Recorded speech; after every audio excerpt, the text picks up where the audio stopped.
Lumapit ng bahagya si Javier kay Theodore. Ano balak mo ipagawa sa kanila? Sila ang pinakamahusay na karate practitioners sa syudad ng Quezon. Sigurado kung magugustuhan niyo ang ipapakita nilang kakayahan sa gabing to. Hindi lang po kayo kundi maging mga bisita. Malugod na sambit ni Theodore. Di mahalata sa mukha nitong may iba silang motibo ni Trevor. Ah, ibig mong sabihin magpa-perform lang sila, ganun ba? Ganun na nga po. Ang totoo, plano nila ni Trevor na hagisan ng pain si Zeus. Kapag kinagat ni Zeus, sigurado silang magtatagumpay sila sa planong maturuan to ng leksyon. Kahit nasa 70% lang chance ang kagatin ng pain na yun ni Zeus, may nakanda pa silang pangalawang plano. Nagpatuloy si Theodore magsalita gamit ang mikropono. Siguro naman kilala ng ilan sa inyo si Mr. Dwayne Lacson na isang mahusay na karate instructor. Inimbitahan namin sila sa gabing to para mag-perform at ipakita gaano kahalaga maging isang karateka o karate practitioner. It is very important nowadays, lalo na upang depensa ng mga sarili. Halos sabay-sabay napadango ang ilan sa mga bisita. Sang-ayon ng ilan sa kanila sa sinabi ni Theodore. Ang ilan naman tulad din ni Javier na nagtataka anong kinalaman ng martial arts sa kolaborasyon ng dalawang pamilya at bakit itong naisip ni Theodore para sa main event. Napuna naman yon ni Theodore at nagpaliwanag. Kung di nyo pa alam, isang malaking tagahanga ng martial arts si Lord Javier. Gusto kong maging masaya ang gabi niya sa pamamagitan ng performance ni Mr. Dwayne. Isa pang nais kong mangyari, hikayatin kayong magsani ng martial arts para protektahan ang inyong mga sarili. Pagdadahilan ni Theodore. Pero matanda ng ilan sa amin para dyan. Di na namin kakayanin mag-training pa. Natatawang sambit ng isang bisitang may edad na. That's a good point. Now that you've brought it up, gusto ko ring sabihin na isa sa dahilan kung batong naisip ko para sa main event para pakita sa inyo gaano sila kahusay pagdating sa pakikipaglaban. Naisip ko dahil sa sobrang abala kayo sa mga negosyo, hindi nyo namamalay ng mga panganib sa paligid. Wala rin kayong oras mag-hire ng bodyguard. Kapag nakita niyong performance nila, sigurado ako, hindi kayo magdadalawang isip na i-hire sila bilang bodyguard. Nagkatingin na ng mga bisita. Nakukuha nilang punto ni Theodore. Napakabuti naman talaga ni Theodore upang maging ang kaligtasan.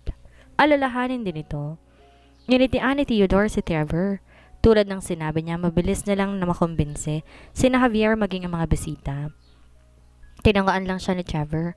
Unang hakbang pa lang yon ang kanyang plano. And now, please give them a little bit more space for their performance. Thank you. Pakiusap ni Theodore sa mga bisita. Agad nagsigilid ang mga to para bigyang espasyo si Dwayne sa Grand Hall. Palakpakan natin ulit sila. Pumagit na si Dwayne sa Grand Hall. Sa hudyat niya, sinimulan nila ang kanilang performance at nagpakitang gilas sa manda. Bawat sipa at suntok kitang-kita talaga kung gaano sila kabatak sa pag-iensayo. Kahit hangin lang sinusuntok, maririnig nila na parang may tinatamaan ng mga to. Talagang napahanga ng mga to ang mga bisita kaya mayat maya sila akong pumalakpak. Ang husay! Di ko alam ganito pala sila sa malapitan. Puri ng isa sa mga bisita. Oo nga, sa TV o cellphone lang din ako nakakapanood ng ganito. Di ko akalain ganito pala sila kaangas pag malapitan mong napapanood. Pagsang-ayon ng isa. Siyempre naman mahusay talaga sila. Hindi nyo ba kilala si Mr. Dwayne? Siya nag-second place sa karate tournament sa Korea ng 2017. Nagsayo na siya ng sariling dojo dito sa Quezon para ibahagi ang husay niya sa pakikipaglaban. May pagmamalaking wika ng isa pa. Si Zeus tahimik lang nakikinig sa papuri ng mga bisita habang nanonood sa may likuran. May ideya na kung bakit naririto si Dwayne. Alam niya pakulo lang to ni Trevor para magantihan siya. Mahina siyang natawa. Plano ba ni Trevor paglabanin sila ni Dwayne? Ano man ang pinaplano mo, Trevor, ikasasama mo lang. Bulong ni Zeus sa sarili. Habang pinagmamasan si Trevor. Lingid sa kaalaman ni Trevor, kilalanin na Zeus at Dwayne ang isa't isa. Pagkatapos napakaganda at napakahusay na pagpaperform ni Dwayne, nakumbinsin nito ang mga bisita tulad ng sabi ni Theodore sa kanila. Mahusay nga sila, anong pangalan ng club nila? I'll make sure to hire bodyguards from their dojo. Mr. Dwayne, pa-autograph po ako mamaya. Ang galing nila, totoo nga ang sinabi ni Mr. Velasquez. Kaliwat ka ng komento at papuri ang maririnig mula sa mga bisita. Maging si Javier na pahanga sa pinamalas ni Dwayne. Wala namang kare-reaksyon ang mukha ni Dwayne habang bahagya lang tong tinatanguan ng mga bisita bilang pasasalamat sa binibigay na papuri. Who's this instructor again? Bakit di ko siya kilala kung taga rito siya sa Quezon? Tanong ni Javier kay Theodore. He is Dwayne Lacson. He's training his students at White Dragon's Dojo Club in a low-key manner. Iilan lang ang personal na nakakilala sa kanya, kabilang si Trevor, sagot ni Theodore. May malawak ng ngiti sa mukha. White Dragon's Dojo Club? Kahit pangalan ng dojo nila hindi ko pa naririnig. Hindi talaga kilala ni Javier si Dwayne dahil hindi naman siya interesado sa karate. Mas interesado siya sa Chinese martial arts. Pero nang makita gaano kahusay si Dwayne, bahagya siya nagkaroon ng interes sa karate. Please calm down everyone. I will make sure. Bawat isa sa inyo na gustong makapagpa-autograph kay Mr. Dwayne, makakapagpa-autograph mamaya. But now let's continue our event bago tayo magpatuloy, which is the endowment of presents of Alanis family. Kumalma at tumahimik ang buong bulwagan, nag-aabang na sunod na sasabihin ni Theodore. That spiced things up a little bit. Panimula ni Theodore. Ang susunod na event kayo ang magde-decide kung gusto niya talagang makita gaano kahusay si Mr. Dwayne sa pakikipaglaban. Nasa inyo na yon. Nagsimulang magbulungan ng mga bisita. Nagtataka anong susunod na magaganap at ba't sila mismo magdedesisyon. May iba pa ba silang ipapamalas na kakayahan, Mr. Velasquez? Nagagalak na wika ni Javier. Nasasabik din siyang makita anumang gagawin na Dwayne. Lord Javier seems to be being excited too, doesn't he? Natatawang biro ni Theodore. Nagsitawanan ng mga bisita. Ngayong nakuha na ni Theodore ang loob ni na Javier at ng mga bisita, paniguradong hindi nila tututulan ang plano nila ni Trevor para sa sunod na kaganapan. Ang susunod na event natin sa gabing to ay tinatawag ko na Survival from the Onslaught. Nakangiting sambit ni Theodore. Nagpatahimik sa mga bisita. What do you mean by that, Mr. Velasquez? Usisa agad ni Javier. Magpapaliwanag na sana si Theodore na umakyat si Trevor sa entablado nang walang pahintulot ni Javier at kinuhang mikropono kay Theodore. Kahit naman parang kabasusan yon para kay Javier, di niya magawang pagsabihan to. Higit pa rin mas makapangyarihan ang pamilya Zurich kaysa pamilya Alanis. Ayaw niyang pasamain ang loob nito kaya't bumuntong hininga na lamang siya. Napag-usapan na namin ni Mr. Velasquez ang tungkol dito. Magbibigay ako ng 300,000 dolyar na pabuya sa sino mang makakatalo kay Mr. Dwayne at kanyang mga estudyante, kahit na tumagal man lamang ng 10 minuto. Nalaglag ang panga ng mga bisita nang marinig ang sinabi ni Trevor. 300,000 dolyar na pabuya ang makakatalo kay Dwayne. Maging si Javier ay nagulat na rin sa sinabi ni Trevor. Di niya maiwasang mamangha sa laki ng pabuyang ibibigay dito. Pero ang tanong, sinong gugustuhin na kumalaban kay Dwayne? Nagkatinginan si Trevor at si Theodore. Plano nilang papayagan si Zeus sa pamamagitan ng pag-aalok ng napakalaking pabuya. Dahil nga ang alam ni Trevor ay pulubi lang si Zeus, sigurado siya maglalakas loob tong kalabanin si Dwayne para sa pabuyang iyon. Sa kabilang banda naman, ay natatawa na lang si Zeus. Yan pala ang plano niyong gawin. Plano niyang hikayatin akong kalabanin si Dwayne sa pamamagitan ng napakaliit na pabuya? Barya lang kay Zeus ang 300,000 dolyar. Kahit sa totoong pulubi lang siya, hindi niya nanaising bahiran ng dugo ang kamao niya para lang sa pabuyang yon. Bukod pa rito, hindi niya rin nanaising kalabanin ang isa sa kanyang mga tauhan. Hindi na sana bibigyan pa ng pansin ni Zeus ang pakulo ni Trevor, pero natigilan siya na makita niya isang babae, pumagitna sa Grand Hall, si Natalia. I will fight, wika nito. Napakunot ang noo ni Trevor na makilala si Natalia, samantalang nagulat naman sina Theodore at Javier nang makita ito lalo't di naman nila ito inimbitahan sa pagdiriwang na ito. Parehas na nagkatanungan sila sa isa't isa kung inimbitahan ba nila si Natalia at parehas din silang nailing. Di rin maiwasan ng mga bisitang nakakakilala kay Natalia ang mamangha dahil nandito ngayon sa kanilang harapan ang isa sa sikat na negosyante sa Pilipinas. Lord Javier and Mr. Velasquez is so amazing. Nagawa nilang imbitahan si Mrs. Macaulay na dumalo sa pagdiriwang na to, sambit ng isang bisita. Who is she? Is her father a well-known businessman? Tanong ng isa na walang kaide-ideya sa pagkakakilanlan ni Natalia. Ano ka ba? Hindi mo ba siya kilala? Siya mismong sikat na negosyante, hindi ang kanyang ama. Kabilang siya sa tinatawag na 4 business titans. Pagpapakilala ng isa pa kay Natalia. Miss McCollin, seeing you in person is such a pleasure. Hindi ko alam, inimbitahan ka rin pala ni Mr. Velasquez at Lord Javier na dumalo. Nagagalak na sambit ni Trevor. We didn't invite her to come. Agad na bulong ni Theodore kay Trevor. What? Then sino nag-imbita sa kanya? Takang tanong ni Trevor.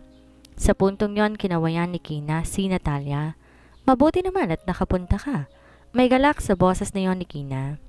Nilitian ni Natalia si Kina at kinawayan din to pabalik. Pare-parehas nakataas ang kilay na napabaling ang tingin ni na Javier kay Kina. Nagtataka ang mga ito sa kung paanong tawagin ni Kina si Natalia. Kakilala mo si Miss Colin, Kina? Takang tanong ni Javier. Tumangot-tango si Kina. Natalia and I are friends. Pasensya na po, Lolo, kung di ko man nabanggit sa inyo ang tungkol sa bagay na to. I invited her without asking you first. Napangiti na lang si Javier sa kabila ng pagkagulat pagkatapos ay hinaplos ang buhok ni Kina. What are you talking about? Hindi mo na kailangan humingi ng pasensya. Siya pa nga ang dapat tong magpasalamat kay Kina dahil napakalaking bagay nito para sa kanya. Maaari silang bumuo ng relasyon kay Natalia nang walang kahirap-hirap dahil sa magkaibigan to at ang kanyang apo. Namilog ang mga mata ni Trevor dahil sa sinabi ni Kia. Napakaswerte naman ni Kia para magkaroon ng kaibigan katulad ni Natalia. Siya kaya, may chance bang maging kaibigan niya rin si Natalia? Ubod ang ngiting, binaling ni Trevor ang kanyang tingin kay Natalia. Miss McCollin, my name is Trevor Zurich, son of Arnold Zurich. We own several companies like Corto Express. May pagmamalaki sa boses nito. Kina and I are also friends. Perhaps we can spend some time together in the not interested. Pagputol ni Natalia kay Trevor. Malamig ang tonong yon ni Natalia. Nalaglag ang balikat ni Trevor habang di maipinta ang mukha nito. Para siyang binasted ng kanyang nililigawan. Gusto niya lumubog na lang sa kanyang kinatatayuan dahil sa kahiyan. Mas interesado ako sa susunod na event. Wika ni Natalia. Halos lahat di makapaniwala sa gustong gawin ito. Anong ibig mong sabihin, Miss McCollin? Gusto mong labanan si Mr. Dwayne? May halong pagtataka at gulat sa tanong na iyon ni Theodore. That's right. Maiksing tugon ni Natalia. Nagsimulang magbulungan ng mga bisita. Nakita naman siguro ni Miss McCollin kung gaano kahusay si Mr. Dwayne. Base sa kanyang napakagandang pangangatawan, parang di naman siya sanay sa pakikipaglaban. Wika na isang bisita habang kinikilatis ang hubog ng katawan ni Natalia. Tingin ko rin, pero maling natin hindi ba? Isa siyang sikat na negosyante after all. Baka nag-ensayo rin siya ng martial arts ng palihim upang gamitin na pang self-defense? Ani naman ng isa pa. Parehas nagkibit balikat ang mga ito. Sigurado ka ba, Miss McCollin? Hindi birong kakayahan ni Mr. Dwayne o sisa ni Javier. Kahit siya mismo hindi maiwasang pagtakhan ang kakayahan ni Natalia at nababahala na baka masaktan lamang ito. Ngumiti si Natalia. You don't have to worry, Lord Javier. I know what I'm... Naputol ang sasabihin ni Natalia nang sumulpot si Zeus sa likuran nito. Maaari bang ako munang sumubok na kalabanin si Mr. Dwayne? Napalingon silang lahat kay Zeus at natahimik. Pinagmasdan nila si Zeus mula ulo hanggang paa. Naputol lang katahimikang iyon ng bulyawan ni Trevor si Zeus. How dare you interrupt our conversation? Makikita ang galit sa mukha ni Trevor, pero ang totoo, tuwang-tuwa ito sa kanyang kalooban dahil kinagat nga ni Zeus ang paa nila ni Trevor. What an idiot! Pero lang talagang katapat ng katulad mong basura. Napaismid si Trevor habang napangisi naman si Theodore.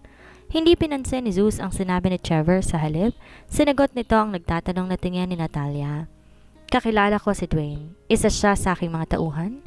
Bulong ni Zeus kay Natalia. Alam niya kung anong kayang gawin nito kaya't kailangan niya tong pigilan. Napataas naman ang kilay ni Natalia at naunawaan ang ibig sabihin ni Zeus. Aw, you're so sweet. Pabirong sambit nito. I will be gentle with him so there is no need to worry. Dagdag pa nito. Nagtataka silang lahat habang pinagmamasdan si Zeus at Natalia. Nakaswal lang na nag-uusap. Di man nila naririnig kung anong pinag-uusapan ng mga ito. Kilala ba nila ang isa't isa? Pero base sa pananamit ni Zeus ay isa itong empleyadong kasama na nag-catering service sa pagdiriwang na ito. At ang mas kinagagulat pa ng lahat ay nang lumapit si Dwayne kay Zeus at bahagyang yumuko. Mr. Lawrence, hindi ko alam na nandito rin pala kayo. Kinalugod kong makita kayo. Tuluyan na ngang nalaglag ang kanilang mga panga dahil sa sinabi ni Dwayne. Nabingi ba ako? Tinawag ba ni Mr. Dwayne na Mr. Lawrence ang lalaking yan sa napakagalang na paraan? Nagtatakang sambit ng isang bisita. Lahat sila hindi makapaniwala kung paanong ang isang tulad lang ni Zeus ay kakilala sina Natalia at Dwayne. Nandito ako dahil sa aking trabaho. Wika lamang ni Zeus kay Dwayne. Sinusubukang ipaunawa rito na hindi po pwedeng malaman ng mga taong naroon ang tunay niyang pagkakakilanlan. Naunawaan naman agad John ni Dwayne na mapagtanto na nakasuot si Zeus ng uniforme pantrabaho. Gusto man niyang humingi ng paumanhin ay hindi na siya nagsalita pa. Kabilang si Dwayne sa White Dragon Knights.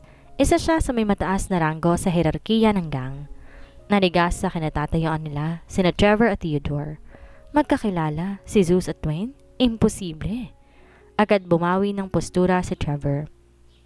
Di niya hahayaan na sirain lamang nito ang kanilang plano. Ano naman kung magkakilala sila? Marahil dahil lang yon sa mahusay si Zeus sa pakikipaglaban, kaya sila nagkakilala. Bumaba ito ng entablado at lumapit kina Dwayne. Mr. Dwayne, don't be so polite with him. Isa lang siyang tagahugas ng plato sa kinontratang restaurant ni Lord Javier. Isa pa, hindi maganda ang naging pakikitungo ng lalaking yan sa akin. Ano man ang koneksyon mo sa kanya, itigil mo na ngayon din. Kung hindi, iisipin kung kinakalaban mo na rin ako. Wika ni Trevor. Alam ni Trevor, tumatanaw rin ng utang na loob si Dwayne sa pamilya Zurich dahil sila lang ang nagtayo ng dojo nito. Kung hindi dahil sa pamilya Zurich, wala ito ngayon sa kanyang kinatatayuan.